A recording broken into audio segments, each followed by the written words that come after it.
اور دونوں دروازے کی طرف بھاگے، آگے یوسف پیچھے زلیخا،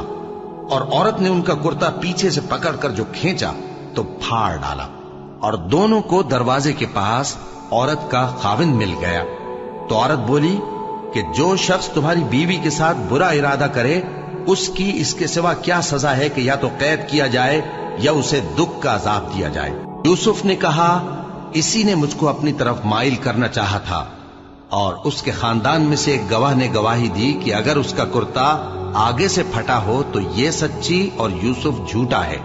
اور اگر کرتا پیچھے سے پھٹا ہو تو یہ جھوٹی اور وہ سچا ہے۔ سو جب اس کا کرتا دیکھا تو پیچھے سے پھٹا تھا، تب اس نے زلیخا سے کہا کہ یہ تمہارا ہی فریب ہے، اور کچھ شک نہیں کہ تم عورتوں کے فریب بڑے بھاری ہوتے ہیں۔ یوسف اس بات کا خیال نہ کر، اور زلیخا تو اپنے گناہ کی بخشش مانگ، بے شک خطا تیری ہی ہے۔ اور شہر میں عورتیں گفتگویں کرنے لگیں کہ عزیز کی بیوی اپنے غلام کو اپنی طرف مائل کرنا چاہتی ہے، اور اس کی محبت اس کے دل میں گھر کر گئی ہے، ہم دیکھتی ہیں کہ وہ کھلی گمراہی میں ہے۔ پھر جب زلیخا نے ان عورتوں کی گفتگو جو حقیقت میں دیدار یوسف کے لیے ایک چال تھی سنی، تو ان کے پاس دعوت کا پیغام بھیجا، اور ان کے لیے ایک محفل مرتب کی، اور پھل تراشنے کے لیے ہر ایک کو ایک ایک چھری دی، اور یوسف سے کہا کہ ان کے سامنے آؤ۔ جب عورتوں نے ان کو دیکھا تو ان کا روب حسن ان پر ایسا چھا گیا کہ پھل تراشتے تراشتے اپنے ہاتھ کاٹ لیے، اور بے ساختہ بول اٹھیں کہ اللہ پاک ہے، یہ آدمی نہیں، یہ تو کوئی بزرگ فرشتہ ہے۔ زلیخا نے کہا تو یہ وہی ہے جس کے بارے میں تم مجھے تانے دیتی تھیں، اور بے شک میں نے اس کو اپنی طرف مائل کرنا چاہا مگر یہ بچا رہا، اور اگر یہ وہ کام نہ کرے گا جو میں اسے کہتی ہوں تو قید کر دیا جائے گا اور ذلیل ہوگا۔ یوسف نے دعا کی کہ پروردگار جس کام کی طرف یہ مجھے بلاتی ہیں اس کی نسبت مجھے قید پسند ہے،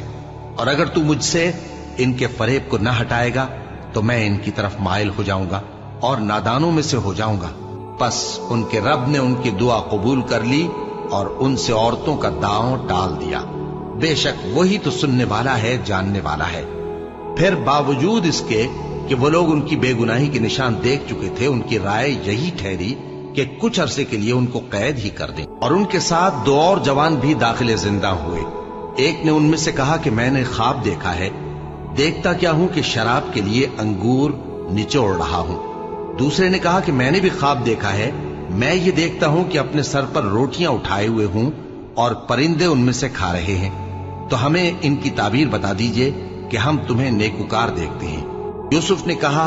کہ جو کھانا تم کو ملنے والا ہے وہ آنے نہیں پائے گا کہ میں اس سے پہلے تم کو اس کی تعبیر بتا دوں گا۔ یہ ان باتوں میں سے ہے جو میرے پروردگار نے مجھے سکھائی ہیں۔ جو لوگ اللہ پر ایمان نہیں لاتے اور آخرت کا انکار کرتے ہیں،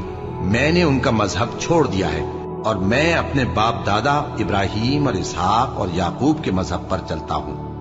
ہمیں شایع نہیں ہے کہ کسی چیز کو اللہ کے ساتھ شریک بنائے، یہ اللہ کا فضل ہے ہم پر بھی